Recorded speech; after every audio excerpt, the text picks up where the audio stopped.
Muy buenas noches, licenciada Elsa Montenegro, Cátedra de Derecho Laboral 1. Voy a exponer sobre el tema del examen final, en lo cual uno de los temas que vamos a abordar es sobre los mutuos acuerdos.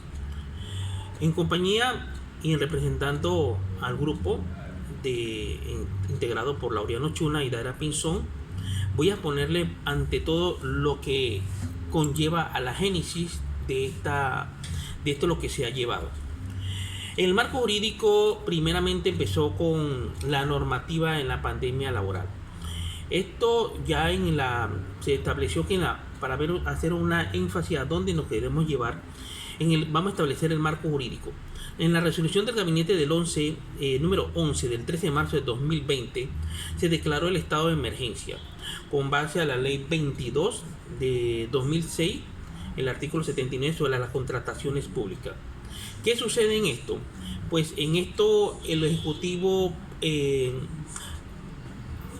facultado en Estado de Derecho, la ley 22 de 2006 es una ley más prácticamente de contrataciones públicas, pero debería haberse constituido prácticamente con el artículo 55 de la Constitución de la República, en lo cual tendría la facultad de poder establecer un estado de urgencia en coordinación con el Consejo de Gabinete. Esto lo establece la Constitución de la República. Pero ¿qué sucede aquí? Que la ley de contrataciones públicas es un rango inferior a la Constitución.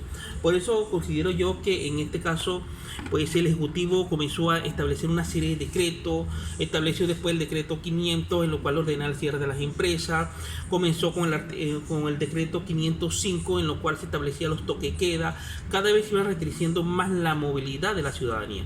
Y ya el decreto 507, en lo cual se estableció la cuarentena absoluta.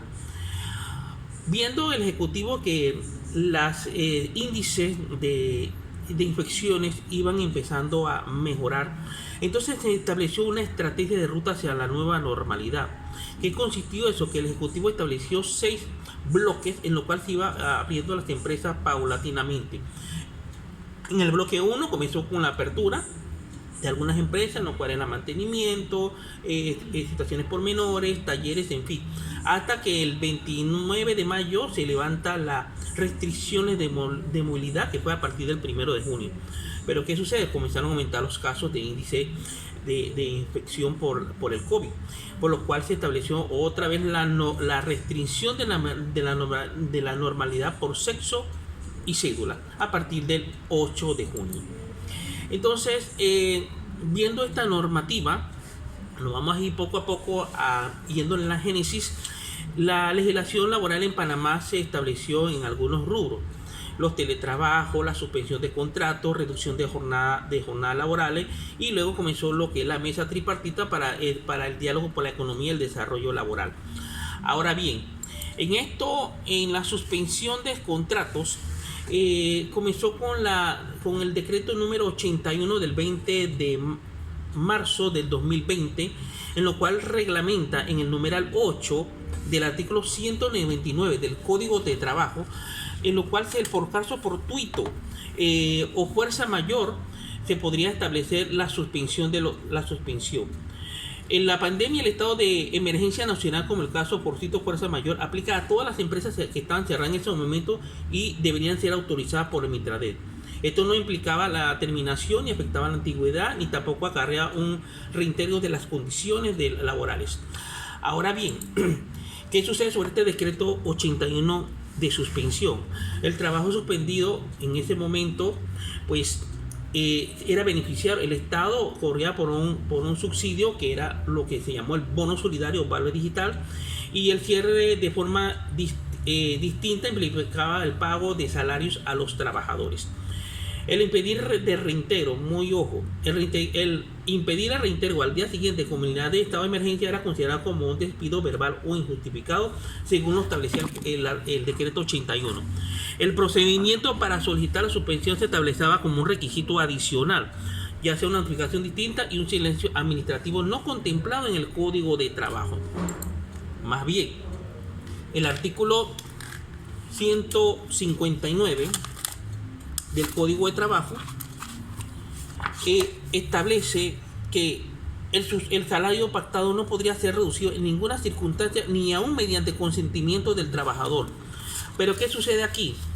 En los casos que por razones de crisis económica grave de carácter temporal, se hace una modificación de reducir los horarios de la semana, comienzan a reducir las jornadas laborales.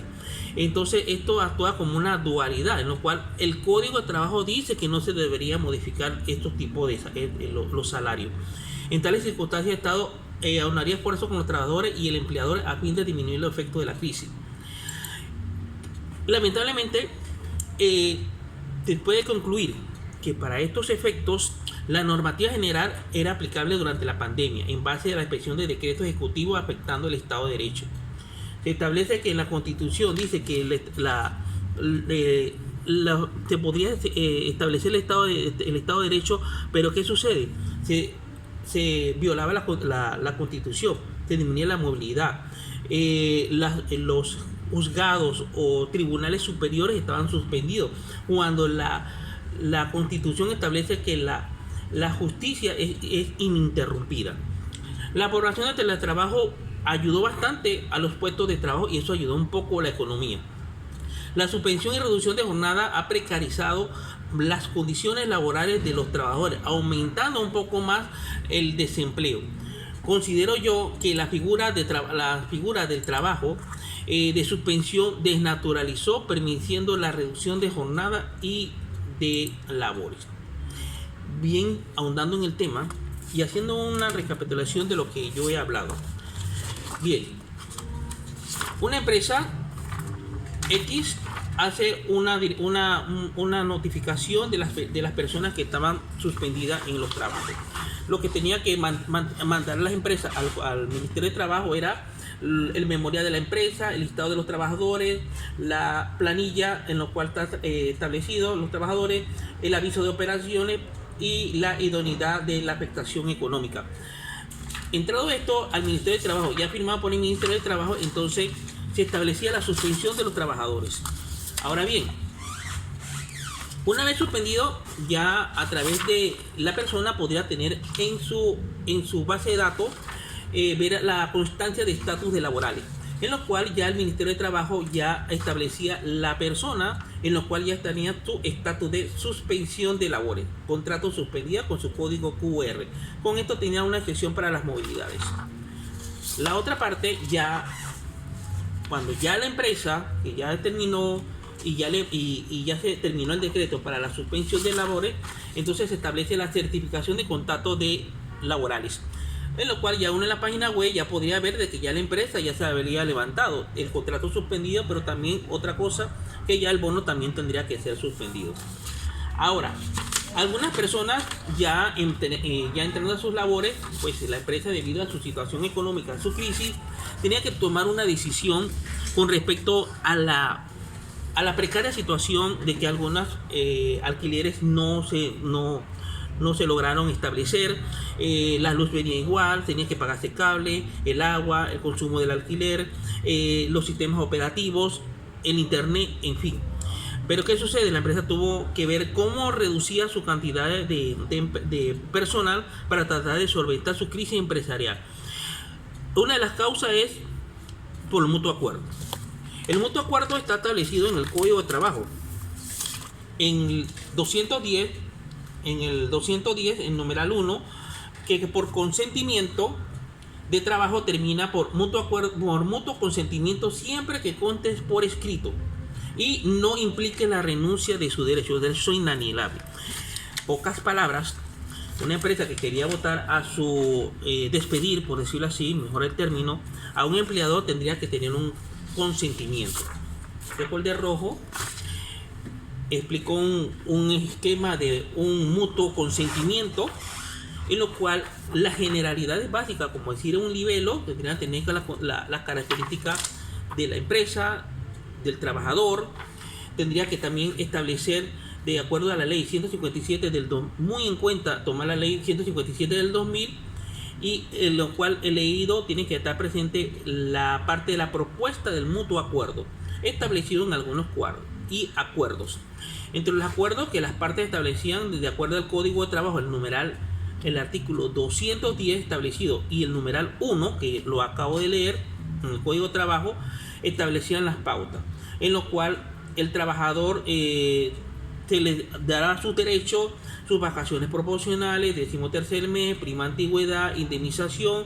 Todo eso sumado se daría una pactación de cómo se iban a establecer los pagos para que el trabajador pudiera ejercer sus derechos sin violarse sus garantías. Esto ya el trabajador pactado, pues, y satisfecho de lo que se había establecido, pues se logra la firma de ambos, tanto el empleador como el trabajador. Este es un esquema de lo cual me pudieron proporcionar algunas personas con respecto a cómo era la elaboración de un mutuo acuerdo, en lo cual puede acabar mi expediente para el derecho laboral 2. Y realmente eso lo que podemos resumir, que el mutuo acuerdo ya sea un convenio extrajudicial que debe ser suscrito entre el trabajador y el empleador, que se llega antes de un proceso laboral. Como la palabra indica, es un acuerdo y consentimiento entre ambas partes y la diferencia de indemnización. Lo establecí en el artículo 210 del Código de Trabajo, en el numeral 1, que es lo que se encarga de regular el mutuo consentimiento. Y el artículo 210, la relación de trabajo termina por mutuo consentimiento siempre que conste por escrito. Ahora bien, el mutuo acuerdo puede ser equivalido como una renuncia voluntaria, pero es como suponer la terminación de un contrato por mutuo acuerdo. Consentimiento implica la renuncia voluntaria. Con esto quiero decir que en la indemnización con respecto a eso o compensación por mutuo acuerdo, esto no puede existir indemnización por despido injusto porque no es en vista la terminación, obedece a una causa legal que si es justa ni es injusta. Ahora, con respecto a lo que había establecido el Mistradel, según los bases de datos estadísticos que lo cual se reporta, al menos unos 12% de los trabajadores reactivados ya han perdido sus empleos o han llegado a mutuacuerdos con sus empleadores. Un registro en diciembre de 2021 se establecía que en Mistradel se contabilizaba alrededor de 27.900 terminaciones laborales en medio de la pandemia de COVID-19. Además, se registraba un 13% de nuevos contratos. Esto ha encarecido el pago de indemnizaciones y no es obligante un mutuo consentimiento, pero esto ha repercutido bastante en las situaciones precarias de las familias. Disminución de los ingresos, algunos se ha visto ahora como padres que tienen sus hijos en escuelas privadas han tenido que trasladar a las escuelas públicas, han tenido que reducir algunos gastos. He entendido que algunos médicos, puedo decirle, con algunos colegas que tenían 3, 4 consultorios, han tenido que quedarse con un consultorio por la precaria situación de los altos alquileres y también debido a los costos de insumos que se han tenido que generar. No solo eso, sino que también cada vez se está sacando más de los bonos solidarios a personas que realmente han tenido que tener un empleo a cambio de un empleo mucho menor o con menos remuneraciones. Y en algunos casos se han tenido que, por la necesidad de ser contratados, por decirlo así, por un salario injusto. Lo que queremos llevar a entender es que el Ministerio de Trabajo tiene que tener una mejor supervisión con respecto a estos acuerdos en los cuales están llegando las empresas, de tener una supervisión. Y es necesario que el Mistradel busque una manera de darle al ciudadano más orientación sobre el tema y ponga el rigor las normas ya impuestas en el último decreto, pero de tal manera personal no sé porque el sistema siempre protege más al empleador que al trabajador, cuando se supone que ellos son la entidad correspondiente para hacer totalmente lo contrario y salvaguardar el estatus económico de las familias panameñas amparado en el Código de Trabajo. Con esto disierto con respecto al examen en lo cual me correspondió representarla como vocero del subtema 1, y le agradezco su fina atención, profesora, y que pues muchas bendiciones y agradecido por su atención. Muchas gracias.